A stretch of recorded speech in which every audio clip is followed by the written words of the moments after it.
C'est QFD, c'est maintenant, c'est sur Quasi, et c'est avec Jean-François Carenco, le ministre délégué aux Outre-mer. Monsieur le ministre, bonjour. Bonsoir. Merci d'avoir accepté notre invitation et d'être sur naturel. notre plateau.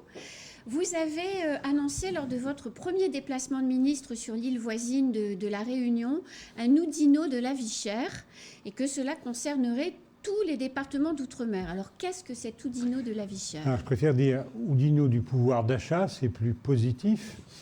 J'ai découvert à La Réunion un process qui existe ici aussi, ce qu'on appelle le bouclier qualité-prix, le BQP, qui en fait cible un certain nombre de produits et on dit on va essayer de peser sur ces produits pour qu'il y ait un panier familial de consommation qui soit plus accessible compte tenu du niveau de salaire, du niveau de vie. Le système a plu à Gérald Darmanin, à moi-même, et on s'est dit, on va l'approfondir, l'élargir et le faire durer. Donc il s'agit de mettre autour de la table, et pour la première fois les collectivités locales ont accepté de le faire, notamment ici, on avait avec le président du conseil territorial, les importateurs, les grandes sociétés, les transporteurs, pour dire, définissons un panier familial de consommation le plus large possible, sur lequel nous nous engageons tous ensemble, État, fournisseurs, distributeurs, collectivités territoriales, à essayer de dire, pendant un an, ça ne bouge pas. Et si ça baisse, c'est encore mieux. Et dans un an, on fait le bilan et on verra ça après. Demain, je me rends à une réunion sur le marché, d'ailleurs. À l'abattoir ? À l'abattoir, pour parler de ce truc-là. Ça marche pas mal. Alors, c'est un double process. Sur le terrain, les préfets, je leur ai envoyé des instructions pour leur dire débrouillez-vous, vous réunissez tout le monde, vous pesez sur les prix. Et puis moi, à Paris, je vois les grands faiseurs de prix, que ce soit les transporteurs, les fournisseurs d'essence, les grosses surfaces, les grandes surfaces, pour leur dire vous vous mettez ensemble et on fait ça. Et donc j'espère que, je sais que les préfets ont commencé à travailler localement. Moi, j'ai déjà vu un certain nombre de grands faiseurs de prix, si j'ose dire. On va réunir tout ce monde ensemble, je les vois les uns après les autres, pour essayer avant fin septembre d'avoir ce document qui rassurera les gens sur l'évolution des prix. Je crois que l'inflation va pas monter au ciel. Moi qui suis un vieux, j'ai connu l'inflation à 15%. On n'en est pas là. Mais compte tenu du niveau de vie dans ces départements et régions d'outre-mer, il importe de faire cet effort et je pense qu'on va réussir. Alors, donc, il va se mettre en place dans le courant du mois de septembre et la régulation va s'opérer. Il y a une autre question économique à Mayotte qui est sous-jacente et qui revient régulièrement dans les discussions et qui est réclamée par les entreprises. C'est cette zone franche économique. Est-ce que vous y êtes favorable ? Je ne sais pas. Je pense qu'il faut éviter de répondre très vite aux choses. Avec Gérald Darmanin, on est venu ici, notamment en charge des questions de sécurité, mais on parle beaucoup ensemble. Le vrai sujet, c'est Mayotte et son avenir économique. Oui. Son avenir économique. Donc, les problèmes des taxes sont un sujet. Le problème de la formation professionnelle est un sujet. Le problème du devenir économique sur l'agriculture, sur l'autonomie alimentaire, sur la pêche, sur le tourisme, sur le fait que cette immensité extraordinaire du lagon et autour est un attrait formidable. Et donc, ce qu'il nous faut, c'est tracer un avenir économique. Ce que vous appelez la zone franche n'est qu'un outil dès lors qu'on a défini cet avenir économique, dès lors qu'on se rassemble, élus, chambre de commerce, chambre des métiers, syndicats, pour dire quel est l'avenir économique. À ce moment-là, on cherche les moyens. Je rappelle que beaucoup d'entreprises ne payent pas de charges sociales. Donc, ça ne peut pas être des mots. Il y en a qui en payent, il y en a qui n'en payent pas. On se rassemble sur un objectif, tous ensemble, et après on détermine les moyens pour y aller. On a une ligne de crête, c'est les futurs contrats de convergence, comme on appelait ça, le futur contrat de plan. Moi je préfère dire contrat de plan, qui vont apparaître au 1er janvier 2024. On va proroger pendant un an ceux qui sont là pour faire de nouveaux contrats avec les fonds européens, avec l'argent de l'État, avec les collectivités locales. C'est l'avenir économique qui m'intéresse, ce n'est pas le moyen. Alors justement, vous parlez des fonds européens. Vous savez que Mayotte est privée de financement. Ils ont été suspendus par la Commission. Est-ce que vous savez à quel moment ils vont reprendre et donc que les porteurs de projets pourront toucher leur dû ? On a deux sujets sur ces fonds économiques. Un, l'État ne s'est pas bien conduit. Voilà, on a raté le coup. J'étais pas là, Gérald Darmanin n'était pas là, ça ne marche pas. La Commission a fait des suspendus. Je pense, avec le conseil général départemental. Le vieux que je suis dit encore conseil général. Mais c'est conseil départemental. Départemental. On a mis les moyens, je pense qu'au 1er janvier, ça repart. D'accord. Bon. Mais on a un autre souci. C'est, certes, il y a du FEDER, il y a du FEADER, il y a du FEAMP. Il y a 2 soucis. Un, comment on oriente mieux ce FEDER. Arrêtons de saupoudrer, arrêtons de... Et donc, d'où l'idée qu'il faut retravailler sur nos objectifs économiques, nos objectifs de bien vivre, pour réorienter un peu les actions, les financements.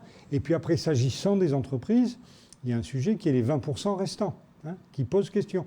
Donc, se remettre en ordre de bataille, et mea culpa au nom de l'État. 2, définir ce qu'on veut faire. Et ce qu'on veut faire, ce n'est pas la politique de l'arrosoir. Et 3, comment on fait pour les petites entreprises pour qu'elles puissent bénéficier de ces fonds. C'est notamment, est-ce que la BPI intervient un peu plus ? J'ai entendu ça ici. Vous savez, on est venu pour écouter, avec Gérald Darmanin, écouter. Il ne peut pas y avoir, compte tenu de l'acuité des problèmes. Il n'y a qu'à Faucon, ça ne marche pas. Alors vous dites de définir des objectifs, mais la feuille de route pour le programme opérationnel, elle est déjà sur le comptoir des décideurs de Bruxelles. Donc si elle est reprise, démarrer avec le programme opérationnel au 1er janvier, c'est foutu. Non, mais attends, il y a ce qui s'est passé là, on va exécuter ce qui est là. Après, le FEDER, ce sont les décideurs qui font. Ce n'est pas Bruxelles. Ne rejetons pas la faute sur les autres. Si on a des objectifs clairs en matière de FEDER qui sont alignés avec cette volonté collective, on a dit à midi, Gérald Darmanin y a fait allusion, on s'est tous rassemblés pendant 2h30. Un échange m'a-t-il semblé très fructueux pour dire, bon, il n'y a pas de tabou, on se dit tout, mais on veut réussir. Et réussir, c'est réussir ensemble. Alors, il y a tous les sujets de sécurité, d'immigration que porte Gérald Darmanin, et moi avec lui, bien sûr. Et puis, il y a tout ce sujet économique et social qui est fondamental. Sujet d'investissement, sujet de la pêche. Les investissements, c'est gigantesque ce qu'il y a. Alors, au mois d'octobre, au Sénat, va commencer une discussion sur la fusion de l'article 73 et de l'article 74 de la Constitution. Donc, l'article 73 qui régit les départements d'outre-mer, l'article 74 qui régit les territoires d'outre-mer. Mayotte s'est battue pendant 40 ans pour être effectivement sous la protection de l'article 73, c'est-à-dire être un département d'outre-mer. Si ces 2 articles fusionnent, est-ce que ça veut dire qu'à un moment donné, on pourrait revenir sur le statut de Mayotte département? Non. Le sujet, je m'excuse de dire, ce n'est pas un sujet important. Le président de la Ça l'est pour les Mahorais. Si on explique, le président de la République et Madame la Première ministre ont tout à fait entendu l'appel dit de Fort-de-France. Une réunion de Monsieur le Président de la République réunit l'ensemble des signataires et des élus le 7 septembre. Je pense que le ministère d'Outre-mer est chargé de la préparation et de l'exécution. Bien sûr que le département, que Mayotte, c'est la République. Mayotte, c'est la République. Est-ce que certains nous disent qu'il faut que ça reste département, d'autres qu'il faut que ça soit collectivité territoriale? Ce qui compte, c'est la différenciation, la responsabilisation pour qu'il y ait des élus dans la République complètement, j'allais dire, à l'œuvre, complètement sereins dans leur activité. C'est un moyen, 73-74. Je veux dire, si on n'en parle pas, ce n'est pas un vrai sujet. Ce qui compte, c'est d'adapter pour que les Mahorais, avec leurs élus, aient un avenir économique réel, un avenir de création de valeur, qui fasse bon vivre. Il y a des tas de sujets, vous les connaissez. Les investissements sont considérables. On a parlé de l'aéroport. Et justement, c'était la question suivante. On a parlé de l'aéroport, on a parlé des routes, on a parlé de la prison, on a parlé de l'eau et de la 2e usine de dessalement d'eau de mer. On a parlé de l'hôpital. Tout ça, c'est considérable. Faisons une feuille de route là-dessus. Le moyen institutionnel, le président de la République est très clair. Pourquoi pas? Mais ce n'est pas le sujet immédiat. Le sujet immédiat, c'est comment les Mahorais ont un avenir économique et social fort au sein de la République. Une fois, même pas une fois, et dans le même temps régler les problèmes de sécurité et d'immigration. Mais tout ça va ensemble. Alors, la piste longue qui a été promise par le président de la République en octobre 2019, lors de son déplacement ici même, va coûter 2 fois plus cher, donc 500 millions d'euros, au regard des risques liés à l'apparition du volcan. Au départ, on partait sur 250 millions, 500 millions, c'est considérable.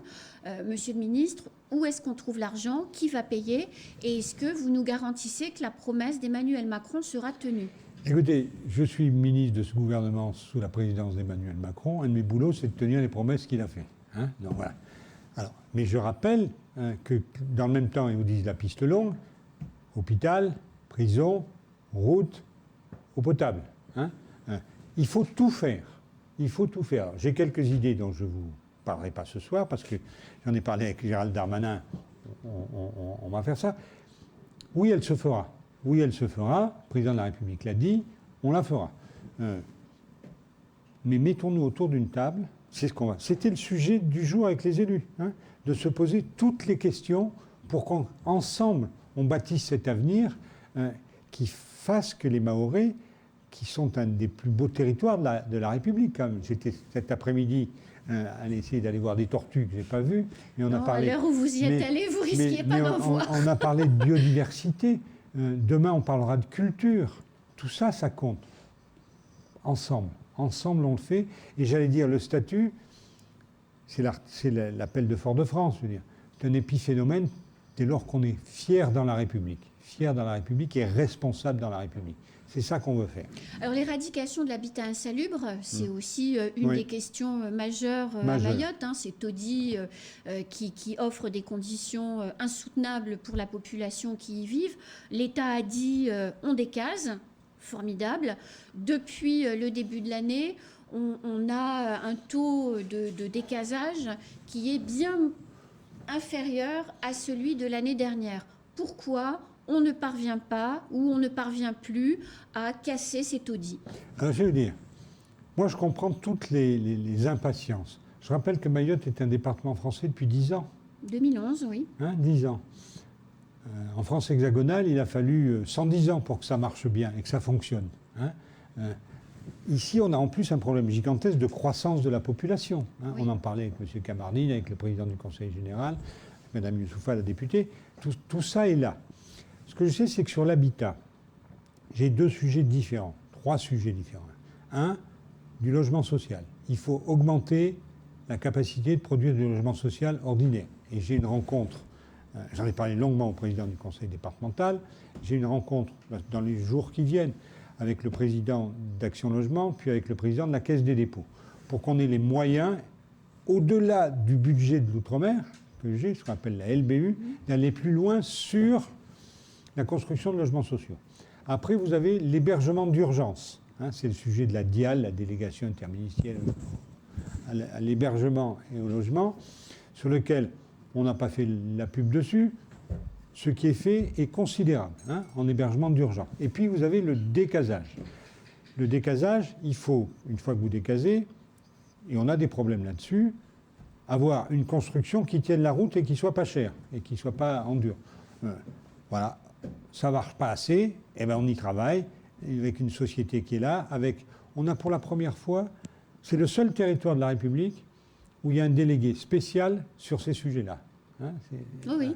Une dame, depuis qu'elle est arrivée, on ne décasse plus. C'est simple. Son arrivée coïncide avec le fait qu'on ne décasse plus. Non, je veux dire, ça, c'est pas bien de poser des questions comme ça. Depuis qu'elle est arrivée, on essaie de reconstruire des choses qui tiennent la route. Elle s'est aperçue que ce qui était fait était mal fait. Donc je préfère me poser 2 mois, et repartir clairement. Ce n'est pas une histoire d'argent, c'est clair. Je rencontre M. Arkadipan et M. Lombard là-dessus. On a les moyens qu'il faut. Essayons de bien faire les choses. Alors vous parliez tout à l'heure dans vos propos de production d'eau potable. C'est vrai que la saison sèche arrive à terme, donc on va recommencer à être probablement des coupures tournantes. Voilà. Sauf que la politique publique de production d'eau potable repose sur une évaluation fausse du nombre de personnes qui vivent sur cette île. Donc comment on fait concrètement pour disposer de suffisamment d'eau potable aujourd'hui et demain pour ne plus être coupé et en finir finalement avec la situation actuelle? On a une situation où le syndicat mixte qui s'occupait de ça s'améliore. C'est vrai. Je le dis très clairement, c'est la responsabilité des élus. Ma responsabilité à moi, c'est d'être derrière les élus. première idée. Et on leur a indiqué ce matin avec Gérald Darmanin qu'on était à 100% derrière eux. Hein, 100%. On a un problème globalement, et c'est vrai sur tous les territoires ultramarins, de maîtrise d'ouvrage. Hein, je ne vous parle pas de la Guadeloupe, de la Guyane. Oui, mais c'est vrai. Et donc il nous faut, et c'est un engagement que Gérald Darmanin a pris ce matin à ma demande, de travailler sérieusement sur la maîtrise d'ouvrage tout azimut. Ce n'est pas que sur l'eau. Sur l'eau, on a réglé, peut-être provisoirement, la première usine de dessalement qui ne marchait pas, qui était arrêtée. Sous mon égide, le préfet, le syndicat et la société Vinci ont signé un truc qui fasse que ça repart. Maintenant, on a besoin de faire deux choses. Et il y a peut-être une chance que ça reparte parce qu'il y a des pénalités que le SMEAM a exigées si ça ne part pas. Parce que des millions déversés dans cette usine, il y en a eu. Je ne fonctionne pas tout à fait comme ça. Ce qui compte, vous savez, quand il y a un tel problème d'eau potable, on ne se fait pas la guerre. On se met ensemble. C'est le boulot de l'État, c'est le mien et je le fais. Okay. Et donc, nous avons à construire une deuxième usine de dessalement. C'est pas très cher, c'est 50 millions. Si vous mettez la prison, l'hôpital, la piste, vous voyez que c'est peanuts à côté. Oui. Hein, bon, mais mettons tout ça. Deuxièmement, on a trouvé une troisième retenue. C'est des problèmes qui concernent les élus locaux, où on le met, etc. J'ai le même problème en Guadeloupe. Ce qui compte, et c'est mon métier, et je le fais avec une détermination totale, en pleine concertation avec l'opérateur et les élus responsables, on se rassemble, on se dit la vérité et on fait ce qu'on dit. Et je pense que sur l'eau, je vais y arriver. Eh bien, écoutez, j'espère que vous serez entendus. C'est un vrai volontarisme ensemble. Le volontarisme, c'est d'abord la volonté de réussir, mais avec Gérald Darmanin, on rajoute, c'est la volonté de réussir ensemble. Sinon, la victoire, elle est éphémère. J'ai une dernière question rapide. Alors, je sais que j'ai mes questions et vous avez vos réponses, évidemment. La loi Mayotte, elle est morte définitivement ou bien elle va renaître de ses cendres? Je ne sais pas. Vous savez que sur la loi Mayotte, il y avait tout un tas de bonnes choses. Hein, il y avait tout un tas de bonnes choses. Ça n'a pas marché pour des raisons sur lesquelles je ne veux pas revenir. Un certain nombre d'éléments sur la loi Mayotte, notamment ce qui a trait à l'immigration, Gérald Darmanin en a parlé, vont être repris en dehors de la loi Mayotte, exactement, sur la loi sur immigration et sécurité, la LOPMI et la loi immigration. Un certain nombre d'autres sujets seront peut-être repris suite à l'appel de Fort-de-France, par ailleurs. Donc de tout mettre dans une même loi, ça ne marche pas. À l'arrivée, on n'y arrive pas.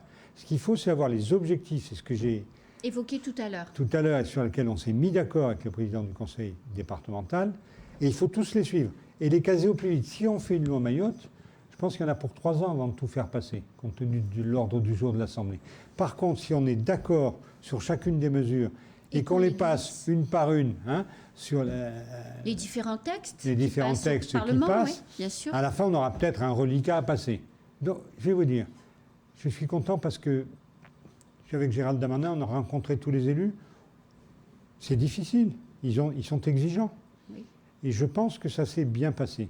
Cette confiance, c'est de travailler ensemble, de se dire la vérité ensemble. Après, mon problème, mon propos, mon taf, si j'ose dire, avec Gérald Darmanin, c'est de trouver les moyens. Et voilà, on a quelques histoires à se raconter avec Gérald Darmanin et on va réussir. Vous revenez en novembre avec lui ? Je ne sais pas, là je repars en Calédonie tout à l'heure. C'était très important pour ce premier voyage qu'on soit ensemble. Oui. Ensemble. Il y a des moments où il faut être ensemble et puis d'autres où il faut se démultiplier. Je redis juste un mot sur les grandes périodes des ministères des Outre-mer. C'est à chaque fois quand c'était un ministère délégué et que le ministre de l'Intérieur s'entendait bien avec son ministre délégué. Je pense que c'est le cas. Merci beaucoup, Monsieur Carinco, et ce plateau vous est ouvert dès que vous revenez à Mayotte. Merci. C'est la fin de cette émission. Tout de suite, la suite de nos programmes.